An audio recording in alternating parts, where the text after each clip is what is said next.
नमस्कार, आदाब, प्रणाम। आप देख रहे हैं सिटी एक्सप्रेस लाइव। जैसा कि कई मुद्दों पर हम बात करते हैं बड़े बड़े नेताओं से, और कई नेताओं से लेकर जनप्रतिनिधि तक हम बात करते हुए और कई खबरें आपको दिखाने की प्रयास कर रहे हैं। जैसा कि आपको बता दें कि 16 फरवरी के दिन बायसी के चढ़िया मैदान में एक विशाल जनसभा जो बांध को रोकने के विषय में की गई थी, जहां पर जो है तमाम पार्टी के बड़े बड़े कद्दावर नेता आए हुए थे, तमाम क्षेत्र के जनप्रतिनिधि आए हुए थे और हजारों की संख्या में जो है पब्लिक आए हुए थे, यानी कि जनता आए हुए थे। जिस मंच पर जन स्वराज के एक भी नेता नजर नहीं आने पर लोग सवाल उठा रहे हैं, जिसको लेकर हमारे साथ इस समय मौजूद है जन स्वराज के कोर कमेटी के सदस्य जो अभी बनकर आए हैं। इनसे जानने की कोशिश करेंगे कि आखिर तमाम क्षेत्र के बड़े बड़े कद्दावर नेता आए, तमाम जनप्रतिनिधि पहुंचे, बांध की जो लोगों की समस्या है उन समस्याओं पर बात हुई। यहां तक कि किशनगंज के पूर्णिया के जो सांसद पप्पू यादव उन्होंने भी आए, अमोर के मौजूदा अख्तरुल इमाम विधायक वो भी आए, इचार एसपी साहब आए और कई नेता आए हुए थे। लेकिन मंच पर जो है जन स्वराज के नेता न रहने से काफी सारी सवालें हो रही थी। तमाम मुद्दों पर हम बात करने के लिए पहुंचे हुए हैं। आगे क्या कुछ बताते हैं, आप मेरे साथ बने रहिए। बायसी में लगातार एक मुद्दा आग की तरफ फैल रहा है और वो है महानंदा बेसिन परियोजना, जिसको लेकर लगातार बड़ी बड़ी सभाएं हो रही है, आंदोलन हो रहा है और बड़े बड़े दिग्गज नेता यहाँ तक कि पप्पू यादव भी उनके विरोध में जनसभा में शामिल हो रहे हैं। ऐसे में आपका क्या प्रतिक्रिया है, जन स्वराज का क्या प्रतिक्रिया है? महानंदा बेसिन परियोजना ये आज का परियोजना नहीं है, ये तस्लीमुद्दीन साहब का ड्रीम प्रोजेक्ट था और तस्लीमुद्दीन साहब सीमांचल के गांधी कहलाए जाते थे और उनका ही ड्रीम प्रोजेक्ट था कि इस योजना से सीमांचल को बहुत बड़ा फायदा होगा और कटान और सैलाब से जो यहाँ लोग बदहाल है इससे निजात मिलेगा, ऐसा उनका कहना था। और कहीं न कहीं इसमें सच्चाई भी है। ये 2008 में ये योजना पास हुआ, 800 करोड़ रुपया सरकार दिया। 2008 में जब ये योजना पास हुआ तब इसको कैसे बनाना था ये उस वक्त का चर्चा होना चाहिए था। जो लोग उस वक्त राजनीति कर रहे थे, सरकार के घर से पैसा निकालना कितना टफ काम है, जब ये पैसा निकालने का प्लान हुआ कि प्लान किस तरह से होगा तो ये उस वक्त होना चाहिए कि महानंदा बेसिन परियोजना होगा तो किस हिसाब से होगा। जब और इसका टेंडर 2018 में हुआ और आज जब नोटिस आ गया है लोगों को, तब जाकर के यहाँ पर इस तरह का सभा हो रहा है। तो ऐसा लग रहा है कि ये महानंदा बेसिन परियोजना को रोकने के लिए नहीं हो रहा है, बल्कि यहाँ पर राजनीतिक जमीन को दोबारा जिंदा करने के लिए हो रहा है। क्योंकि आप देख रहे हैं कि यहाँ पर जब उसको राजनीति करनी थी और जो लोग राजनीति में थे 2018 में खुद एमएलए थे, वो 2008 में कौन एमएलए थे आपको पता ही है यहाँ पर, या सीमांचल में किसकी सरकार थी। और जब ये योजना बन रहा था तभी ये डिसीजन लेना था कि महानंदा बेसिन परियोजना किस हिसाब से होगा और इस पैसे का इस्तेमाल कैसे होगा। यकीनन जब सरकार का प्लान डीपीआर बनता है तो उसी होता है ना। आप बोल रहे हैं कि ये अपने आप को चमकाने के लिए ये कर रहे हैं किसी को कोई, लेकिन किसी एक पार्टी के बैनर तले नहीं हो रही है कि कोई चमके। ये इसमें कई जो है बड़े बड़े नेता क्या कि किसी का अलग अलग पार्टी के लोग जुड़े हुए हैं। मसला ये है कि यहाँ कोई बैनर के किसी बैनर का तले का नहीं है, यहाँ लोगों का मुद्दा है जिसमें तमाम लोग शामिल हैं, तमाम जनप्रतिनिधि होते हैं। तो उसमें जन स्वराज कहाँ पे है? मंच पर जन स्वराज की कोई भी नेता नजर नहीं है। ये सवाल आपको उनसे पूछना चाहिए था जो इसका संयोजक था, और इस संयोजक कौन थे? हाजी अब्दुल सुभान साहब, पूर्व मंत्री। आप लोगों को याद होगा बखूबी कि 2020 में जब एमआईएम से हम लड़ना चाह रहे थे, टिकट नहीं मिला, तो वही हाजी अब्दुल सुभान साहब मेरे घर पर आकर के गिड़गिड़ाने लगे कि आप हमको समर्थन कर दीजिए। आप गवाह होंगे कि वो लोग गिड़गिड़ा रहे थे कि आप हमारा समर्थन कर दीजिए, ये मेरा लास्ट है। लेकिन आज हमको वो एक कॉल नहीं किए, वो कभी कहे नहीं। अगर संघर्ष समिति बना था महानंदा बेसिन परियोजना का, तो उस संघर्ष समिति का हिस्सा हमको भी रखना चाहिए था। आप सब जानते हैं कि यहाँ पर जनस्वराज को लीड हम कर रहे हैं, आप इससे इनकार कैसे कर सकते हैं? उसके बाद भी उनका एक न एक कॉल न कोई मीटिंग, डायरेक्ट सभा में आना है, कैसे आया जाएगा? इसका मतलब है कि वो सभा का ऑल इन ऑल है। वो ये सभा ये महानंदा बेसिन परियोजना को रोकना नहीं चाहते हैं, बल्कि अपनी खोई हुई जमीन को वापस लाना चाहते हैं इस योजना के तहत। लेकिन अभी जो बात चल रही है महानंदा बेसिन परियोजना का होना है या नहीं होना है, इस दो पक्ष में आप किस पलड़े में? आपको तो पता है कि सरकार से पैसा निकालना कितना टफ काम है, और ये तस्लीमुद्दीन साहब का ड्रीम प्रोजेक्ट था।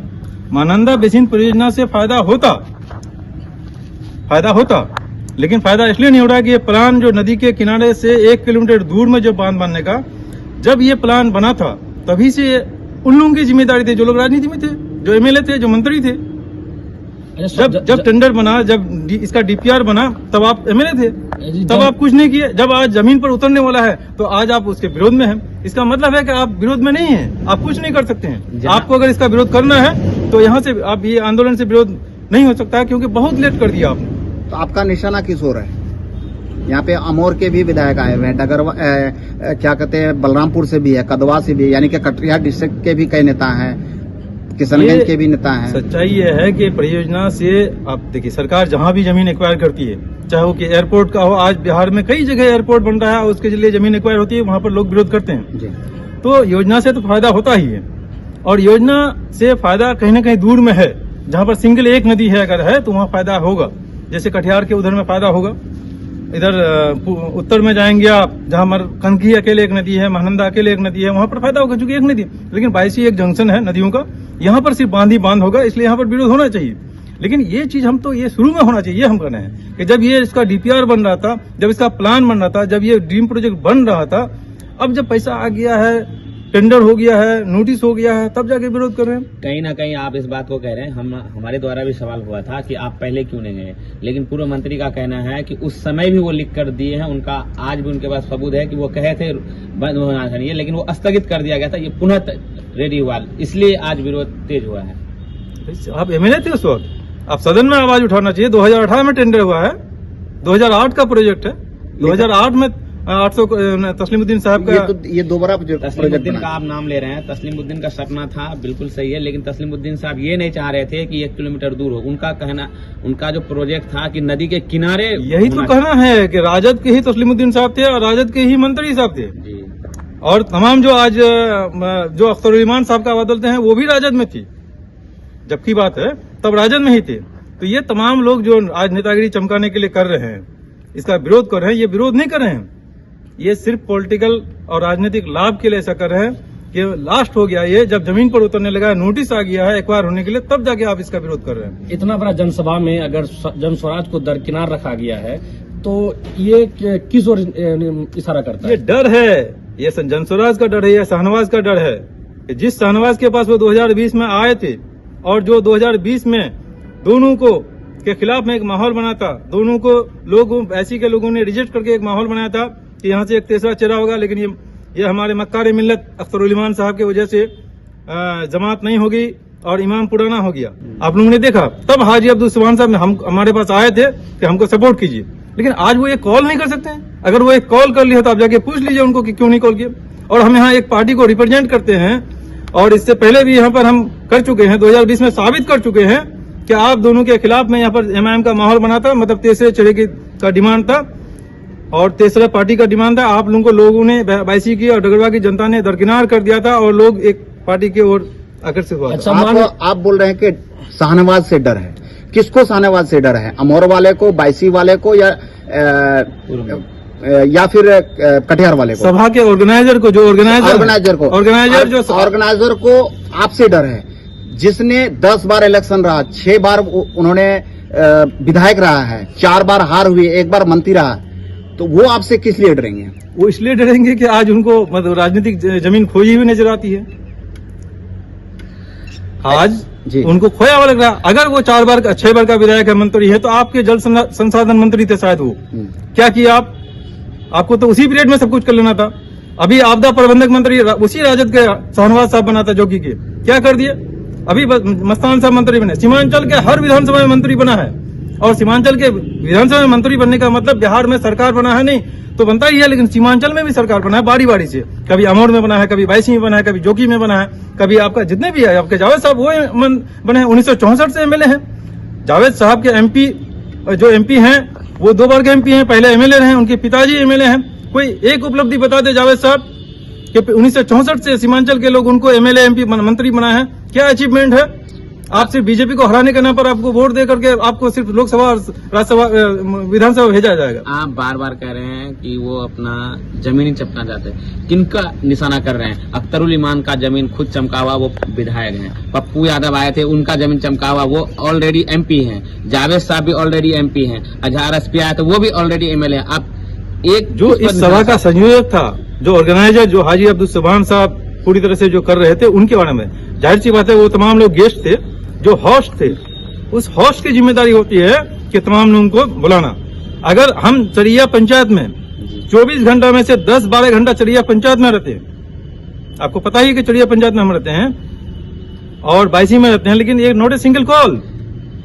मान लेते हैं आपको नहीं कहा गया, क्या आपका ये फर्ज नहीं बनता था, क्योंकि आपका भी ये जनता है, आपका भी पब्लिक है, बाईसी डूब रही है, बाईसी बहने का कगार पर है महानंदा बेसिन से, क्या आपको बिना बुलाए जाना मुनासिब नहीं? और ये मुद्दा पब्लिक का है, किसी राजनीतिक दल का नहीं है। बात है कि बिन बुलाए मेहमान, तो हम मोदी जी नहीं है ना कि बिना बुलाए बिरयानी खा ले पाकिस्तान चले जाए। जी, आपसे एक सवाल यहाँ तो बनता है कि मान के चलिए कि उस सभा उस मंच में आपका आमंत्रण नहीं किया गया, लेकिन ये जो मुद्दा है ये जनता का मुद्दा है, तो जन स्वराज उस मंच को छोड़ के जन स्वराज अब महानंदा बेसिन को लेकर क्या कदम उठाएगा, अब उस आंदोलन में किस तरह से भाग लेगा?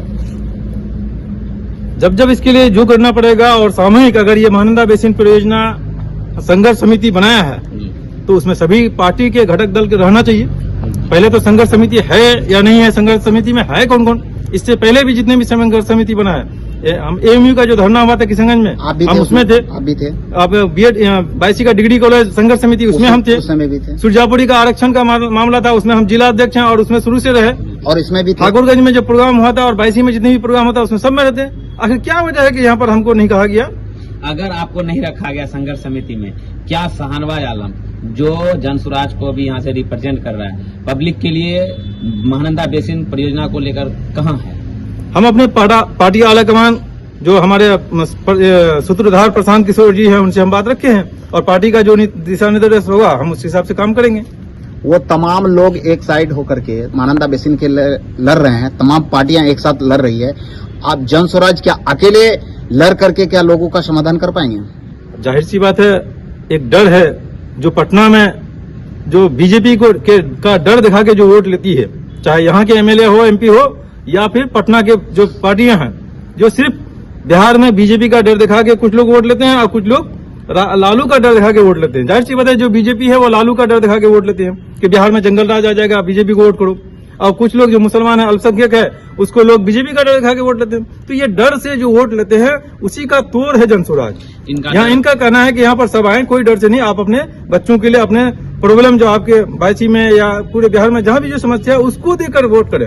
आप सिर्फ 5 साल के लिए वोट करें, आप 45 साल के लिए वोट नहीं करें। आप जब भी किसी को वोट करते हैं, संविधान ने हमको इजाजत दिया है सिर्फ 5 साल के लिए होता है वोट, 5 साल के लिए होता है, 45 साल के लिए नहीं, जन्म जन्म के लिए नहीं होता है। ऐसा होता तो बाबा साहब अम्बेडकर हमेशा के लिए वोट करवाते। अभी अंत समय है, अंतिम सवाल मेरा है कि आज और अभी से जन स्वराज और शाहनवाज आलम क्या कर रही है जनता के लिए और महानंदा परियोजना को मद्देनजर रखते हुए? अगर ईमानदारी से वो इस लड़ाई को लड़ना चाहते हैं तो इस संघर्ष समिति में हमको रखना चाहिए था। उनकी जो सभा से पहले की जो मीटिंगें होती है तो उसमें भी हमको बुलाना चाहिए था, मीटिंग में, कमेटी में रखना चाहिए था। लेकिन अगर वो नहीं बुलाए तो हमारी पार्टी का जो भी दिशा निर्देश होगा हम उस हिसाब से। अगर आज आपको याद किया जाता है संघर्ष समिति के द्वारा तो क्या आप वहाँ पहुँच सकें? यकीनन संघर्ष समिति का अगर आगे इस तरह का होता है तो हम उस पर विचार करेंगे, यकीनन करेंगे। जो जनता का समस्या है वो हमारा समस्या है। अंत में आप अपने पूरे जो क्षेत्रवासी हैं और जो महानंदा बेसिन को लेकर विरोध कर रहे हैं या फिर कुछ अभी लोग होंगे जो समर्थन शायद करते होंगे, उन तीनों में से आपका क्या संदेश होगा?